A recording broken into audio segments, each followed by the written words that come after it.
Hey everybody, Jeremy Markovich here. 2 quick notes before we get going. First, this podcast has a new home. It's now part of the North Carolina Rabbit Hole, which you can find at ncrabbithole.com. There you can check out previous episodes of Away Message. You can find any new episodes that we're putting out. And if you like this podcast, I think, no guarantees, but I think you will like my weekly newsletter. It is about weird North Carolina stuff. Comes out every Thursday. It is free if you want it to be, and you can sign up at ncrabbithole.com. Second, this episode was produced during my time at Our State Magazine. Now, I happen to think that most of it still holds up, but some of the promo codes and websites that I mention may no longer work. Okay, here's the show.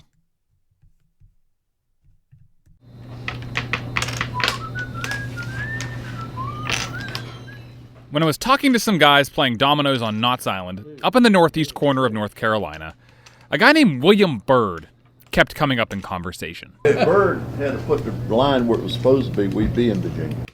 What he's saying is, the North Carolina-Virginia border should have been a little bit south of where it is now. And one of the guys in charge of drawing that line, back in the 18th century, a guy named William Byrd. And people who lived near the Great Dismal Swamp, they also know about Byrd. A man by the last name of Byrd. He was instrumental in surveying the boundary between North Carolina and Virginia, and that was a story within itself. It really is a story in itself. So to find out more, I went to Chapel Hill. Are you a UNC student? I am not. Okay. Where I met 2 men inside a small room in the Wilson Library at the University of North Carolina. William Byrd kept a diary, and it's fascinating reading. That is Bob Anthony, the curator of the North Carolina collection. He was very dismissive and condescending of the North Carolinians. He thought we were just uncouth and what have you, and a lot of drinking going on. Here's a quote from Byrd himself. "The inhabitants of North Carolina devour so much swine's flesh that it fills them full of gross humors." End quote. I mean, we do like our barbecue. Anyway, the thing to take away from all of this is that back in 1728, running a straight line across the land was really, really tough. Byrd talks about razor-sharp grasses, bamboo briars, quagmires, 12-foot-high reeds, fallen cypress trees, all sorts of stuff. And then he gets to the Great Dismal Swamp. Basically, according to Jay Lester, a co-founder of the William P. Cumming Map Society, commissioners were the leaders of the expedition. All the commissioners and everything, they went around the swamp. They just left a couple of surveyors the task of actually going through the swamp. They made the grunts do the dirty work, and you guys go have a good time, get eaten by mosquitoes and get wet, and we'll meet you on the other side. Exactly.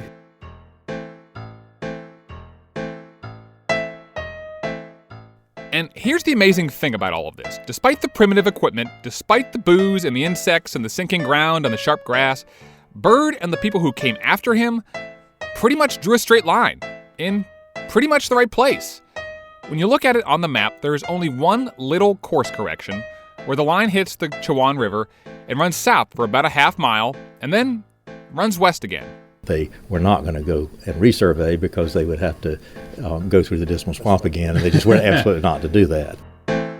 Spelling is kind of a subjective thing on some of these old maps. Yes, very much so. So, anyway, Bob, Jay, and I are in this small room, and they start getting out these really old maps of North Carolina. But here is a 1585 John White map. On the oldest ones, there are sea monsters, and on others, there are lies. Pelham County on this map actually was lifted off a 1738 map by James Wimble, and he solicited funds to get it published from Thomas Pelham. How do you get funds? Well, you put a big county by the name of Pelham on your map. There was never a Pelham County, North Carolina, ever. But looking through these maps with Jay and Bob, it occurs to me that at the most basic level, there is one thing that precisely defines who we are as North Carolinians. And you can see it on both the old maps and the new ones. You can talk about how we say, bless your heart, or how we love racing, or lighthouses, or sweet tea, or any other stereotypical thing you can think of. But the one thing we all have in common is that we live inside these borders on the map. Borders that give North Carolina its shape and, if nothing else, its basic identity. Our culture, can also be influenced by those political boundaries. There, of course, culture is not restricted to state lines. But good barbecue is restricted by state lines. Yeah, that's true. Jay is saying that good barbecue is restricted by state lines, and also within states, though. But we won't go there. That's another discussion.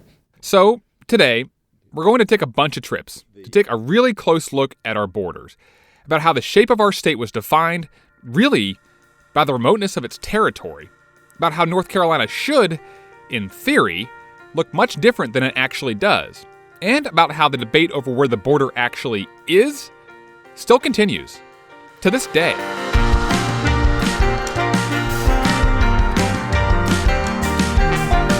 From Our State Magazine, this is Away Message, a podcast about what you find in hard-to-find places. I'm Jeremy Markovich.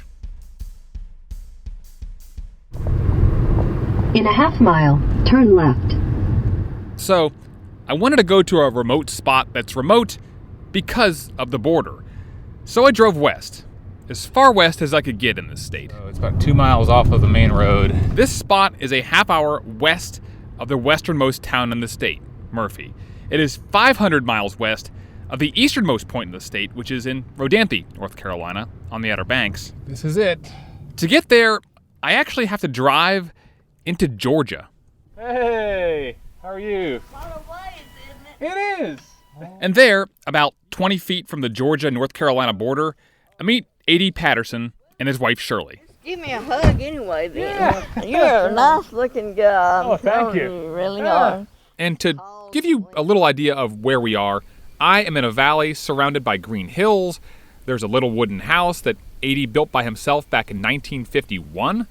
There's some barbed wire fencing, an old beat-up Ford F-150, and across the road, a pasture full of cows. Those are North Carolina cows.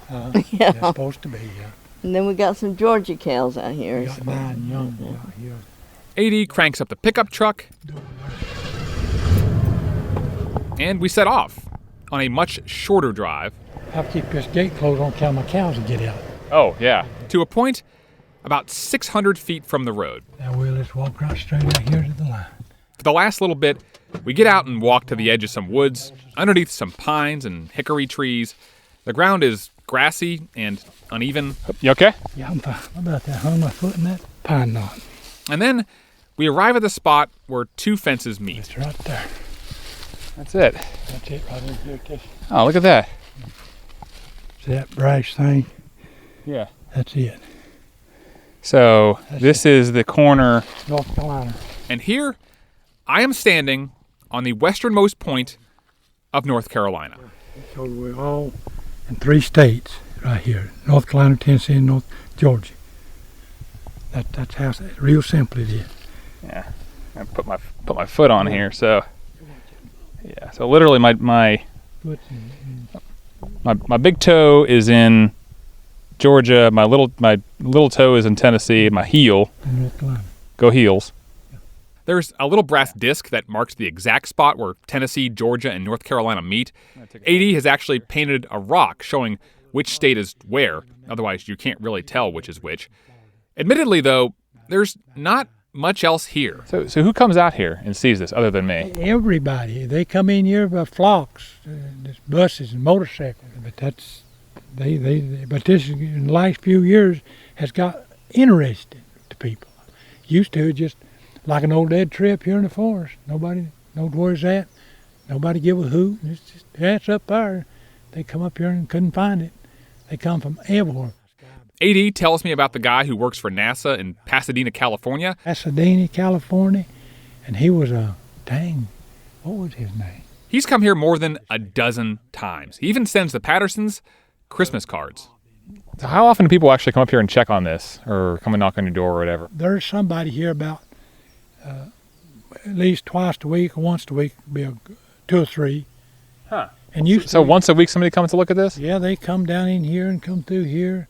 This is a tri-point, and one of only 39 places in the country where 3 or more states touch. And there are people who have gone to every single one. It's kind of like checking off a checklist. So people come up here all the time, and do you ever ask them why they want to come here? They just want to see what it is and see the area, you know. It's sort of like a curiosity of the cat. They read so much about it, heard so much, till they want to come and see the corner. But you see what they are to see. It's all right. But Are they happy when they leave? Or are they a little like, oh, that was it? oh yeah, they're just as happy as a bird in a little dry house. Most of them are people like me. They just want to see it in person, take pictures, say they were there, make dumb jokes. Do you ever think of just, if you're standing out here in North Carolina, that everybody in North Carolina is behind you? Yeah. AD and Shirley invite me into their house on the Georgia side of the line and give me some water, which came from a spring on the North Carolina side of the line. And before I go, it hits me. The westernmost piece of property in North Carolina is not owned by a North Carolinian. I'm 78-year-old, and I've lived in Fannin County, born in Fannin County. So you consider yourself a Georgian then? Yeah, I'm just a Georgie, raised up on a farm. It's kind of funny that the westernmost part of North Carolina is actually owned by a Georgian. Yeah, that's true. So that is where the westernmost point in North Carolina is today. But according to Bob Anthony, it used to be much, much further west. If you took the colonial charters literally, the Carolina colony and then eventually North Carolina would have extended all the way to the Pacific Ocean. It didn't make it that far, but it did extend all the way to the Mississippi River. Until in 1789, as North Carolina became a state, it gave up the land that today is the state of Tennessee. Jay Lester says there's a good reason. Pay for the Revolutionary War was, I think, the main reason the states gave land. The states did not have any cash to give to the government, so they gave land. If the state's too large, you just can't really govern Right. back in that day. Yeah, and communications, would have been very difficult. Would have been compared to what we have today. You could communicate much more easily with England than you could sometimes between the colonies. After North Carolina gives up the land, surveyors have to draw a new state border. So they set off from the Virginia state line, hop from mountaintop to mountaintop. It does follow the ridgeline in a lot of places. And keep going southwest until about 19 miles from the Georgia border, the surveyors decide not to follow instructions and just drew a straight line, pretty much to the south. The legend is that they ran out of whiskey, but I've not been able to find any primary source that explains why they did that.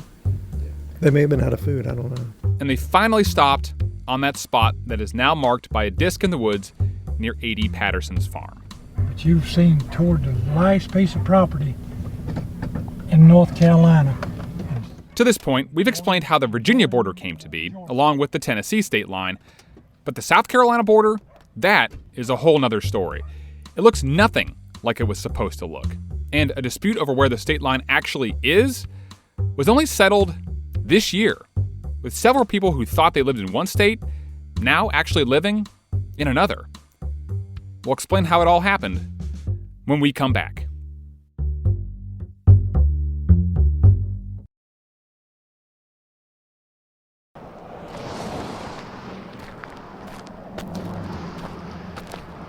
So I am at the Lake Wiley Mini Mart, which is just a BP station right here on the North Carolina-South Carolina line.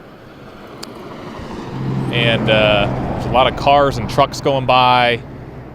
So the next part of this story takes us to a gas station that is not too far west of Charlotte. There is a Welcome to North Carolina State Line sign that's very prominent.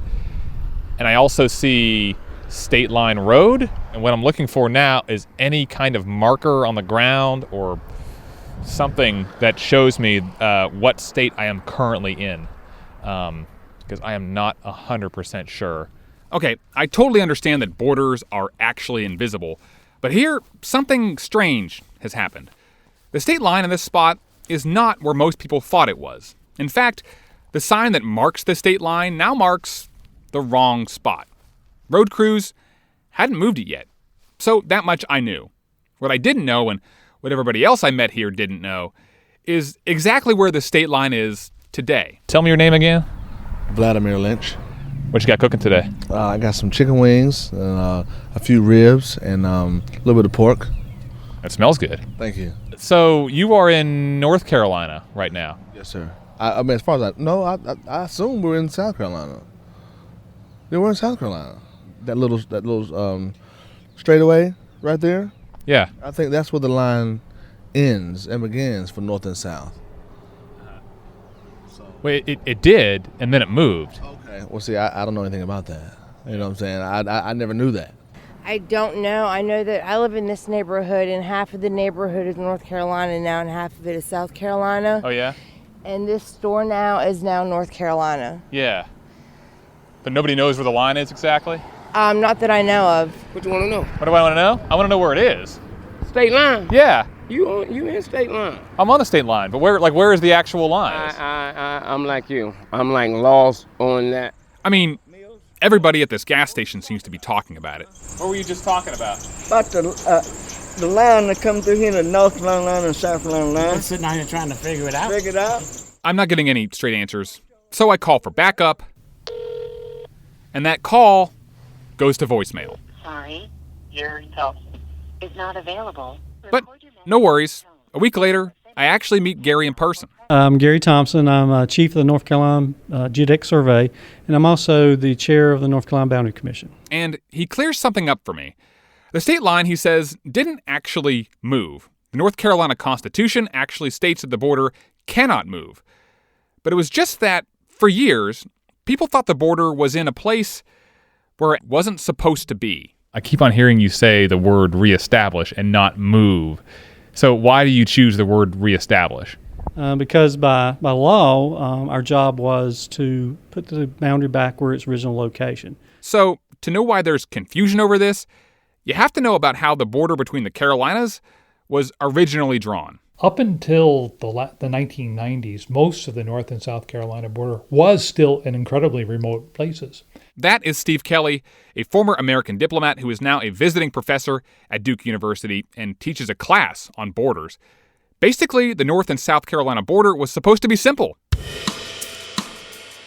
King George II decreed that the border was to start 30 miles west of the mouth of the Cape Fear River and go up northwest to the 35th parallel, and there it was just supposed to run due west. The instructions were easy. The work was not. And when you read the journals of the people who drew the original line coming up from the coast, they complained about the swamps and the bugs and the terrible hardships that they had to go through. And even though it was really hard work, everything was going just fine. Until the problems that occurred for the rest of the border occurred because these guys didn't do their job right. And the key part is when they finished their work, they planted a stake in the ground and said, this is the 35th parallel, which is what they were supposed to reach. Unfortunately, they were 13 miles south. The mistakes just keep coming. The King of England must have known something was wrong, because when another party came out 40 years later to continue the work, they had explicit instructions to make sure you're at the 35th parallel and then head due west. Well, the group found the original stake, which was 13 miles too far south, but they headed west anyway from that point, effectively shaving off about 400,000 acres of what was supposed to be South Carolina and giving it to North Carolina. This is why it's important to double check your work, I guess. Absolutely. Measure twice, cut once. When the next survey crew gets out there, they run the line around an Indian reservation that's just south of modern-day Charlotte. That's why there are some strange twists and turns in the border there. Then they go up the Catawba River and start heading due west again, this time to the north of the 35th parallel. This is to give South Carolina some of the land back that it should have gotten in the first place. But there is another problem. The iron deposits in the area throw off the compasses. And so the line that was supposed to run due west actually skews a little bit north. So, in summary, you look at a map of that boundary, what was supposed to be two straight lines, zigs and zags, and it doesn't go due east because of a magnetic field around Charlotte. The reaction? Well, everybody just accepted the line because, nobody really lived out in that area anyway. The remoteness of the territory was definitely a contributing factor to the original problems. That said, it was remote. So, if the border wasn't exactly where it was supposed to be, who cared? There's a lot of land. This is America. There's a lot of land out there. But even though people knew, in general, where the state line was, as time passed, it became harder to know exactly where it was. Because the border, the 334-mile boundary with South Carolina, essentially disappeared over a period of more than 100 years. When it was originally marked, it was marked on trees. They all died, and in essence, the boundary disappeared. Back in the day, no big deal. If nobody really lives out near the border, who really cares if it's off by a couple dozen or even 100 or so feet? The problems only really became acute as development around Charlotte proceeded and Mecklenburg County. And now, if you're doing the plat maps for a new development, it matters where the border is exactly. In 1994, rather than fight about it, as other states have, North and South Carolina agreed to try and figure out exactly where the line was supposed to go. And then you have to go out there and be a detective in some ways to figure it out. Yeah, that's a good word. Detective, investigator, researcher. Gary and his team dug up old maps. A land grant. Looked for rocks. There were some stones we had to find. Read through historical records. We had a map. And slowly figured out where the line was originally supposed to go. It's not exactly a straight line. It slightly zigs and zags between where the trees and the rocks used to be. And in the end, Gary's team found that in some places... Is that still accurate going through Carowinds? It is. The border was exactly where people thought it was. Most of south of the border is south of the border. That would have been funny if that had turned out to be somewhere else. I'm sure that's a relief to the south of the border. Anyway, Yeah. In other spots, the line was not where people had thought it was for decades. Angie Ingold thought her home was in South Carolina, but when the border was reestablished, it cut right through the middle of her house. I think my side of the bed's South Carolina, his side of the bed's North Carolina. My children sleep in North Carolina. I think all of our bathrooms are in North Carolina. Our kitchen's in South Carolina. It is really right down the middle of the house. This determines a lot of things. Taxes, who comes when you call 911, schools. Angie and her kids heard that where you go to school actually depends on where you sleep at night. Well, if we do have to start moving to North Carolina schools and everything, Mom said we're gonna have to move our bedrooms down to that end, or I'll be sleeping on the couch. And that gas station that everybody thought was in South Carolina, turns out it's actually in North Carolina, which is huge. Why'd you come down from Gastonia? To get gas. The people who drive here to get cheaper gas would stop coming. It's because it's about how much cheaper than it is up in Gastonia. 20 cents. The state of North Carolina passed a law that says gas stations that end up switching states can still charge the lower prices. So the prices here aren't actually going to go up. Still, more than a dozen houses that had been considered to be in South Carolina became part of North Carolina. And on January 1st, 2017, 23 years after they started, the border between the Carolinas was set, this time for good. But all of this, says Steve Kelly, points out one thing, that borders really are a very human creation.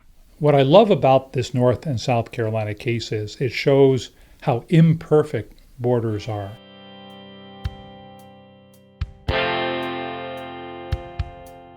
We all know intellectually they're imaginary lines, but especially in the discourse of the last decade, maybe since 9/11, suddenly borders have become sacrosanct. It's like they were handed down from God, and God forbid that it budge a yard here or a yard there. So I think when you look at the actual process of how mankind has gone out there and drawn lines in the sand around the world, these are very temporary things. They are not permanent. They have no more meaning than what we ascribe to them.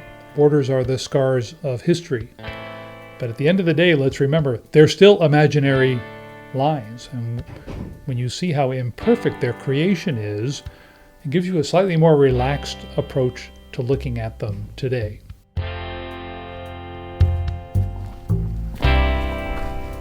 And that makes me feel better, even if I still can't figure out where the line is.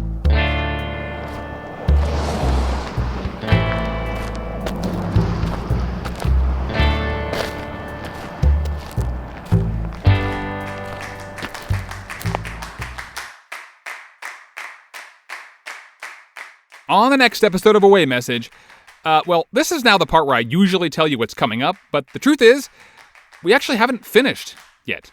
The final episode of the season is ahead, and we are going to try to tie everything all together with one more trip, one that hits very close to home. Stay tuned for that. That is coming up next week.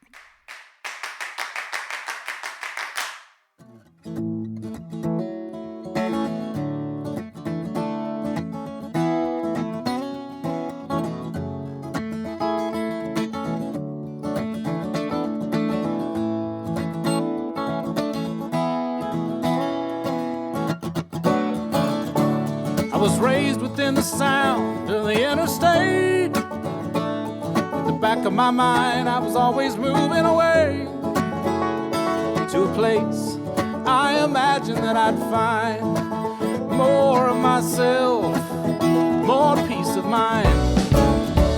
A lot more than Away Message is produced, written, and edited by me, Jeremy Markovich. Our digital manager is Andy Busum, our music coordinator is Rosalie Catanoso, and our editor-in-chief is Elizabeth Hudson. Our theme song is by The Collection. Our closing song is Feels Like Home by Aaron Burdett of Saluda, North Carolina. Additional music by Lee Rosesphere. A big thank you this week to Amanda Lazarian and the great students at UNC Media Hub for their help gathering some additional interviews for this story.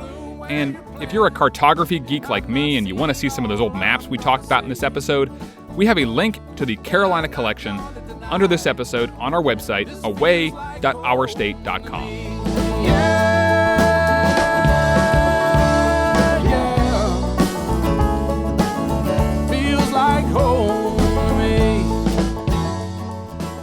This podcast is a production of Our State Magazine, celebrating North Carolina for more than 80 years. If you subscribe to this show and you want to support us, the best way to do that is by subscribing to the magazine. We'd also appreciate any good reviews, ratings, or vibes you can throw our way as well. And one more thing. When you're out looking at the westernmost cows in North Carolina, it's really hard to speak their language.